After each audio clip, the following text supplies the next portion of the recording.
بحجم انيمبا النيجيري.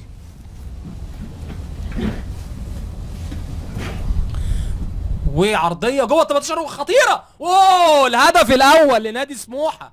الهدف الاول لنادي سموحه ابراهيم عبد الخالق.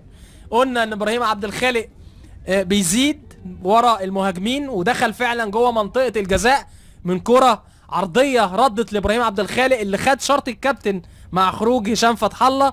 بيحرز الهدف الاول لنادي سموحه في الدقيقه 61 زي ما انتم شايفين، ويتقدم نادي سموحه وبيترجم السيطره اللي احنا كنا لسه بنتكلم عليها مع الكابتن وليد صلاح الدين. كان من شويه بيقول لي نادي سموحه بدا يركب الجيم وياخد الكوره، وابراهيم عبد الخالق عنده واجبات هجوميه النهارده مكلفها له الكابتن حلمي طولان، وبترد الكره وبمعلمه كده وبذكاء بيركن حاجات كده ماركه وليد صلاح الدين في الزاويه البعيده. واول ماجد قنش اللي بدا واخد الخط مع احمد فوزي، بيطلع له احمد فوزي بيهوش قنش وبيخش جوه المصطفى طلعت بيعمل عرضيه جميله. والهدف الثاني لنادي سموحه هدف حلو قوي قوي قوي، جمله جميله جدا.